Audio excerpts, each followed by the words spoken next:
कहते हैं आपकी तकदीर आपके हाथ में है।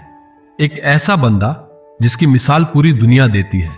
शायद ही कोई इस दुनिया में ऐसा हो जो इस बंदे का फैन ना हो। कहते हैं तकदीर अपनी लिखनी पड़ती है, अपनी कहानी हमें खुद बनानी पड़ती है। और इस वीडियो के बाद आप भी कुछ ऐसा ही बोलोगे। मैन वर्सेस वर्ल्ड की शुरुआत हुई थी साल 2006 में। उससे 10 साल पहले साल 1996 बियर ग्रिल्स अपने आर्मी फ्रेंड्स के साथ अफ्रीका में छुट्टियां मना रहे थे और जाम्बिया में वो स्काई डाइविंग करने आए। बियर को पैराशूटिंग का खूब एक्सपीरियंस था। वो कई बार प्लेन से छलांग लगा चुके थे, तो सब कुछ प्लान के अकॉर्डिंग चल रहा था। एक एक करके बियर के सारे फ्रेंड्स प्लेन से नीचे जंप करते हैं। वो भी अपने पैराशूट के साथ नीचे जंप करते हैं।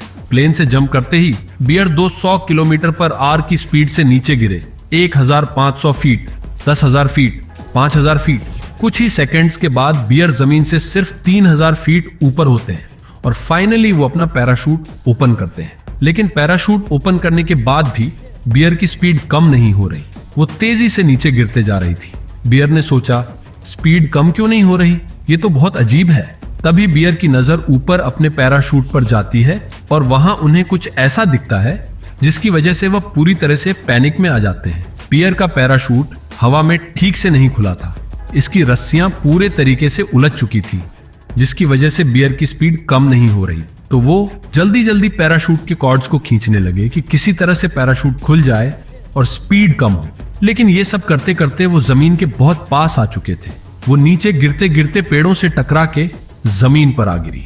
एक झटके में अंधेरा छा गया। बियर डायरेक्टली अपनी पीठ के बल पर गिरे थे और ये क्रैश इतना तेज था कि उन्हें ऐसा लगा कि जैसे किसी ने उनकी रीढ़ की हड्डी पर पत्थर घुसा दिया हो। इतनी ऊंचाई से गिरने के बाद भी वह होश में थे, लेकिन वह हिल नहीं पा रहे, बस वहीं लेटे लेटे रो रहे थे, इस उम्मीद में कि उनके साथी या कोई और आए और उन्हें बचाए। उनका दर्द इतना ज्यादा तेज था कि उन्हें लगा कि इससे तो मौत ही बेहतर होती, लेकिन मौत भी उन्हें नहीं मिल रही थी। काफी देर तक वह वहां दर्द में रोते रहे। कुछ घंटों के बाद उनके फ्रेंड्स वहां आते हैं। एक कार में उन्हें डाला जाता है और पास के हॉस्पिटल में ले जाया जाता है। बियर कहते हैं कि मेरा दर्द इतना ज्यादा बढ़ चुका था कि मैं दर्द से छटपटा रहा था और बार बार बेहोश हो रहा था। हॉस्पिटल पहुंचने पर डॉक्टर ने जब मुझे इंजेक्शन लगाया तो धीरे धीरे मेरा दर्द कम होने लगा। वह सोचने लगे कि वह ठीक हो रहे हैं, लेकिन बात कुछ और ही थी। अगले दिन बियर डॉक्टर से पूछते हैं, डॉक्टर मैं ठीक तो हो जाऊंगा ना, कितना टाइम लगेगा?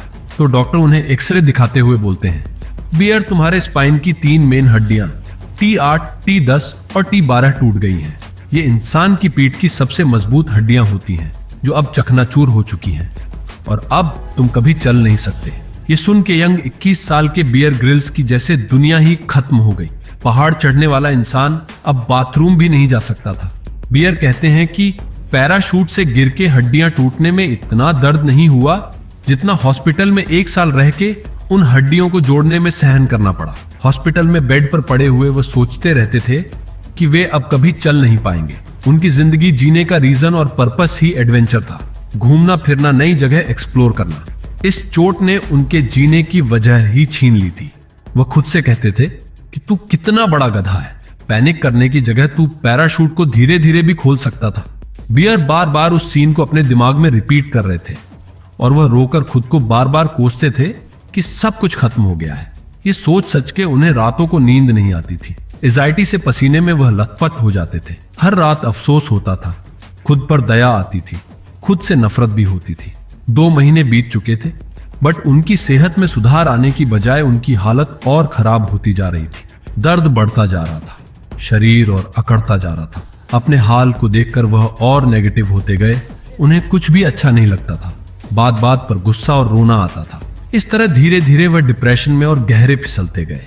जो लोग उन्हें जानते थे उन्हें लगता था कि बियर ग्रिल्स बहुत ही पॉजिटिव बंदा है, वो मेंटली बहुत टफ है और वह हिम्मत और पॉजिटिविटी के साथ इस प्रॉब्लम का सामना कर लेगा। लेकिन ऐसा कुछ भी नहीं था, बिकॉज उस वक्त बियर सिर्फ 21 साल के थे और बहुत ज्यादा डरे हुए थे। लेकिन फिर एक दिन उनकी नजर दीवार पर लगी माउंट एवरेस्ट की एक फोटो पर जाती है। बियर कहते हैं कि मुझे क्या पता था कि एक छोटी सी तस्वीर मेरी लाइफ बदलने वाली है। बियर और उनके फादर का हमेशा से सपना था कि वो माउंट एवरेस्ट को क्लाइम करें, बट फिलहाल वो एवरेस्ट चढ़ना तो दूर खड़े होने की हालत में भी नहीं थे। लेकिन उस वक्त पीठ पर मेटल ब्रेस लगे होने के बावजूद वो अपने बेड से उठे, किसी तरह गिरते पड़ते फोटो तक पहुंचे, उसे वॉल से उतारा, उसे कुछ वक्त तक देखा और खुद से कहा कि चाहे कुछ भी हो जाए, मैं ना सिर्फ वापस पैरों पर चलकर दिखाऊंगा बल्कि दुनिया के सबसे ऊंचे पहाड़ माउंट एवरेस्ट को भी क्लाइम करूंगा। ये उन्होंने उस वक्त खुद से कहा और बस यही सोचते सचते वह सो जाते हैं। उनके सबकॉन्शियस माइंड में यह बात बहुत गहराई से जम गई। इस बात ने उन्हें हौसला दिया, उन्हें जीने की एक नई उम्मीद दी।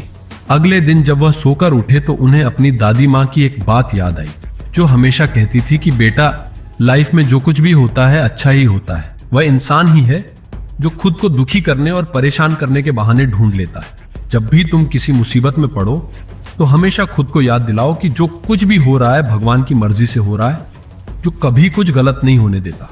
इस टाइम उन्होंने इस बात की गहराई को समझा और इस सच को फील किया कि यार, मैं इस एक्सीडेंट में मर भी तो सकता था। मेरे हाथ, पैर, सिर या आंखें कुछ भी तो जा सकते थे, लेकिन सिर्फ स्पाइन की 3 हड्डी टूटी। मैं जिंदा हूं, इसका मतलब है भगवान ने मेरे लिए कुछ बेहतर प्लान करके रखा है। इसके बाद उन्हें इस बात की चिंता खत्म हो गई कि उनकी लाइफ में आगे क्या होगा। क्या वो चल पाएंगे या नहीं, वापस स्पेशल फोर्स में काम कर पाएंगे या नहीं, सब चीजों की फिक्र बंद। जब उनकी ओवरथिंकिंग कम हुई तो मन को शांति मिली। फिर उनका स्ट्रेस और नेगेटिविटी भी कम होने लगी। अपनी बॉडी से पहले उन्होंने अपने माइंड को रिपेयर करना शुरू किया। माइंड स्ट्रांग हुआ तो बॉडी भी अपने आप हील होने लगी। उनके जख्म भरने लगे, हड्डी के जुड़ने की स्पीड तेज हो गई। फिर उन्हें एक दिन उनके सबसे करीबी दोस्त ने कहा कि अक्सर भगवान के हाथ में जन्म, मृत्यु और फिर पुनः जन्म होता है, और इस इंजरी से तुम्हारा पुनः जन्म हुआ है। बियर ग्रिल्स कहते हैं कि जिंदगी अक्सर हमें दूसरा मौका नहीं देती, लेकिन अगर ऐसा होता है तो बहुत ज्यादा ग्रेटफुल रहो। वो ग्रेटफुल थे अपनी लाइफ के लिए, अपनी टूटी कमर के लिए, अपने सपनों के लिए। किसी चीज की कोई चिंता नहीं, ना अपने पास्ट की ना फ्यूचर की। उन्होंने फिर से जाकर उस माउंट एवरेस्ट की पिक्चर को हाथ में लिया और जोर से बोले, जैसे ही मैं ठीक हो जाऊंगा मैं माउंट एवरेस्ट की चोटी को छू के आऊंगा। उन्हें इस डिप्रेशन से जो एक चीज ने सबसे ज्यादा हेल्प करी थी वो था उनका लक्ष्य, उनका गोल। उनके पास अब जीने का एक रीजन था। जब वो अपने आसपास के लोगों से कहते थे कि वो ठीक होकर माउंट एवरेस्ट को चढ़ना चाहते तो लोग उनकी बातों को इग्नोर कर देते, लेकिन उनका गोल एकदम क्लियर था। अब उन्हें जल्दी से ठीक होना था। बस एक्सीडेंट के 3रे महीने के बाद दर्द कम होना शुरू हो गया। 8 महीने बाद उन्हें हॉस्पिटल से डिस्चार्ज कर दिया गया और 1 साल में वह पूरी तरह से ठीक हो गए। पर डॉक्टर्स ने उन्हें मना कर दिया था कि वो स्पेशल फोर्सेस में वापस ट्रेनिंग नहीं कर सकते। बियर समझ गए थे कि वो इस इंजरी के साथ अब वापस आर्मी में कंटिन्यू नहीं कर सकते, तो बियर ने आर्मी से रिजाइन कर दिया। बट अब उनके पास ना कोई जॉब थी और ना कोई सोर्स ऑफ इनकम। यहां तक कि माउंट एवरेस्ट की ट्रिप के लिए जो उन्हें लाखों रुपए चाहिए थे वह भी उनके पास नहीं थे। बियर के लिए माउंट एवरेस्ट इस वक्त डू और डाई मिशन बन चुका था। उनके सामने 2 सिनेरियोस थे। पहला, अगर वो उस पे सक्सेसफुली क्लाइम करते हैं तो वो यह करने वाले न सिर्फ ब्रिटेन के यंगेस्ट पर्सन बन जाएंगे, बल्कि इसके साथ में उन्हें कई सारी स्पॉन्सरशिप या जॉब भी मिलेगी। लाइफ में और भी कई अपॉर्चुनिटीज भी आ सकती हैं। दूसरी तरफ बियर के लिए फेल होने का मतलब था या तो एवरेस्ट जैसे खतरनाक माउंटेन पर उनकी डेथ, या फिर पूरी लाइफ बिना किसी जॉब के एक फेलियर कहलाना। फिर भी उन्होंने माउंट एवरेस्ट को क्लाइम करना चूज किया, क्योंकि उनके पास अब खोने के लिए कुछ भी नहीं था और पाने के लिए बहुत कुछ। एवरेस्ट जाने के लिए ऑलमोस्ट 50 लाख का खर्चा आता था और इतने पैसे बियर के पास नहीं थे। अगले 1 महीने तक उन्होंने कई लोगों को चिट्ठियां लिखी ताकि उन्हें स्पॉन्सरशिप मिल सके।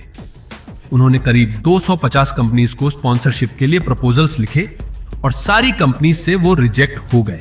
हार ना मान के एक के बाद एक 23 चिट्ठियां उन्होंने वर्जिन ग्रुप के ओनर रिचर्ड ब्रसन को भेजी, जो कि खुद इस तरीके के एडवेंचर मिशंस करती रहती थी, पर इसका जवाब भी उन्हें नहीं मिला। बियर ने रिचर्ड ब्रसन का एड्रेस निकाला, उनसे मिलने पहुंचे, लेकिन वहां से भी वह सिक्योरिटी गार्ड द्वारा भगा दिए गए। फिर उन्हें अचानक से कहीं जाते हुए एक दिन एक कंपनी दिखी जिसका नाम था डेविस लडन एंड एवरेस्ट। बियर बिना कुछ सोचे समझे ऑफिस पहुंचे और वहां की सेक्रेटरी से जाकर कहा, मुझे सिर्फ 2 मिनट आपके सीईओ से बात करनी है, प्लीज मेरी उनसे बात करवा दीजिए। काफी देर तक उस औरत को कन्विंस करने के बाद बेयर को सीईओ के ऑफिस ले जाया गया, जहां दो लोगों ने उनके प्रपोजल को ध्यान से सुना और बेयर के पैशन और ड्रीम्स को देख के उन्होंने बेयर की स्पॉन्सरशिप रिक्वेस्ट को एक्सेप्ट कर लिया। सैकड़ों लेटर्स और रिजेक्शंस के बाद फाइनली अब बेयर एवरेस्ट जाने के लिए रेडी थे। लेकिन अभी भी उनकी मुश्किलें खत्म कहां हुई थी। उनके सामने कई सारे चैलेंजेस और आने थे। साल 1996 में खराब मौसम के कारण 8 लोगों ने एवरेस्ट पर अपनी जान गंवा दी थी और यह एवरेस्ट पर अब तक की सबसे बड़ी ट्रेजेडी थी। इसके बावजूद बेयर और उनकी टीम ने कई हफ्तों तक प्रैक्टिस की और अपने एक्सीडेंट के पूरे 19 महीने बाद अप्रैल 1998 को बेयर ने अपने टीममेट्स के साथ पहली बार एवरेस्ट को क्लाइंब करना स्टार्ट किया। तभी जिस बर्फ पे बियर चल रहे थे उसमें से उन्हें कुछ आवाज आई। जब बियर ने नीचे देखा तो उनके पैरों के नीचे से जमीन खिसक रही थी और इससे पहले कि वह कुछ और कर पाते, नीचे बर्फ में एक और बड़ा क्रैक हुआ और अगले ही सेकंड बियर नीचे गड्ढे में गिर गए। यह गड्ढा इतना ज्यादा गहरा था कि बियर को नीचे कई हजार मीटर तक भी इसका एंड नहीं दिख रहा था। बियर गड्ढे की दोनों तरफ की वॉल से टकराकर नीचे गिर रहे थे, पर तभी एक झटके के साथ वो गड्ढे के बीचों बीच रुक गए।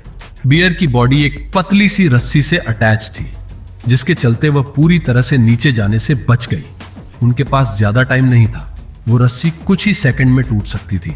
तो बियर ने अपने पैर वॉल में फंसाने की कोशिश करी, बट बर्फ में उनका पैर बार बार फिसल रहा था। तभी बियर को फील हुआ कि कोई उन्हें ऊपर खींच रहा है। ऊपर देखा तो दोनों साथी उन्हें ऊपर खींचने की कोशिश कर रहे थे। इस बार बियर ने पूरी ताकत लगाकर अपने पैरों से गड्ढे की दीवारों का सपोर्ट लिया और उनके हाथ में जो कुल्हाड़ी थी उसकी मदद से वो धीरे धीरे ऊपर आ गए। इस वक्त बियर सिर्फ 23 साल के थे और ये दूसरी बार था जब वो मरते मरते बचे थे।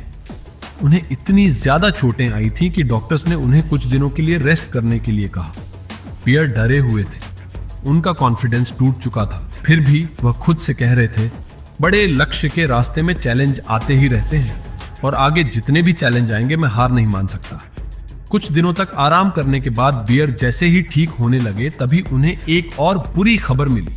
अगले कुछ ही दिनों में एवरेस्ट के ऊपर एक बहुत बड़ा तूफान आने वाला था, जिसके बाद एवरेस्ट पर चढ़ना ऑलमोस्ट इम्पॉसिबल था। उस दिन पूरी रात बियर ग्रिल्स प्रार्थना करते रहे, प्लीज भगवान मुझे एक चांस दे दो, प्लीज। तूफान माउंटेन के पास आ चुका था और बियर सिर्फ उस पहाड़ को देख ही रहे थे। तभी उन्हें खबर मिली कि बियर हमारी किस्मत बहुत अच्छी है, आखिरी मोमेंट में तूफान दूसरी तरफ मुड़ गया है। हमारे पास 2 दिन का एक्स्ट्रा टाइम है, क्या तुम रेडी हो? यह हमारा लास्ट चांस हो सकता है। बियर बोले, हाँ मैं बिल्कुल रेडी हूँ। मुझे तो विश्वास ही नहीं हो रहा कि भगवान ने मेरी प्रार्थना सुन ली। अगले दिन बियर सुबह 10 बजे उठे और उन्होंने अपने फाइनल मिशन के लिए चढ़ाई शुरू कर दी। बीमारी की वजह से बियर थोड़ा वीक महसूस कर रहे थे। मौसम ठीक होने की वजह से उन्होंने अपनी पूरी एनर्जी इस मिशन में लगा दी और सिर्फ 52 घंटे में ही वो कैंप 3 में पहुंच गए। वे बार बार खुद से कह रहे थे कि पेशेंस रख, इस बार कोई गलती नहीं, धीरे धीरे आगे बढ़ता रहे और सिर्फ अपने अगले स्टेप पर ध्यान दे, तुझे टॉप पर पहुंचना ही होगा।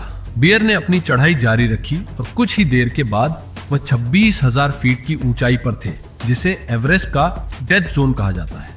यहाँ ऑक्सीजन इतना कम होता है कि यहाँ सिर्फ कुछ ही देर रहने से इंसान की मौत तक हो सकती है और एवरेस्ट पर ज्यादा लोगों की डेथ भी यहीं होती है। बियर के आसपास कई सारी डेड बॉडीज पड़ी थी, जिनकी कुछ साल पहले यहाँ पर डेथ हो चुकी थी।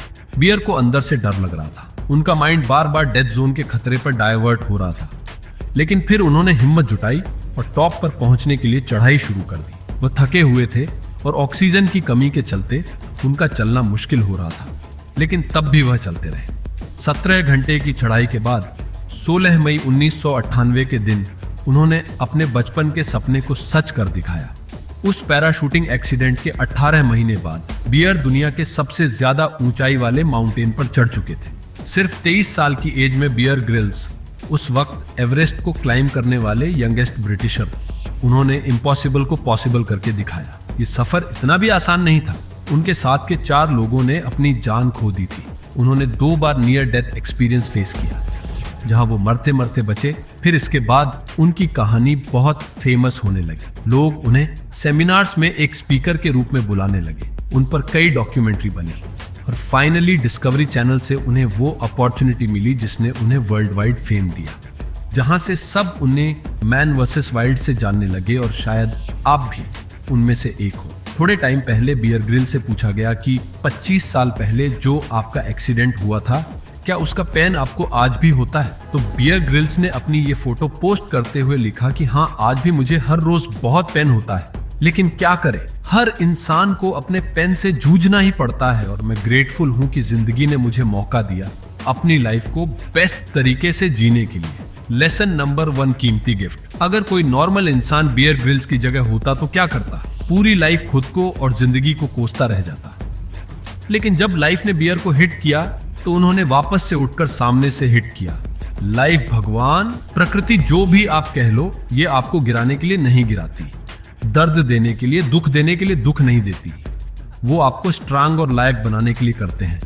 जितने बड़े आपने दुख देखे होते हैं, जितने ज्यादा आप डिस्कम्फर्ट का सामना करते हैं, उतने ज्यादा आप स्ट्रांग बनते जाते हो, लायक बनते जाते हो।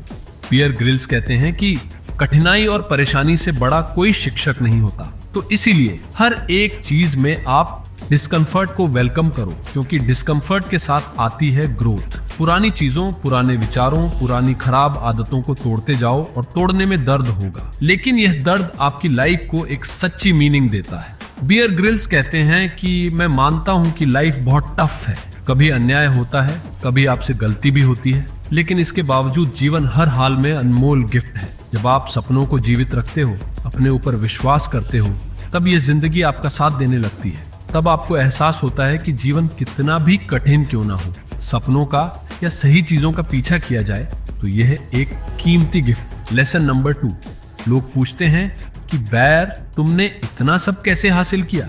इसका सीक्रेट क्या है? बैर कहते हैं कि सीक्रेट है कीप गोइंग।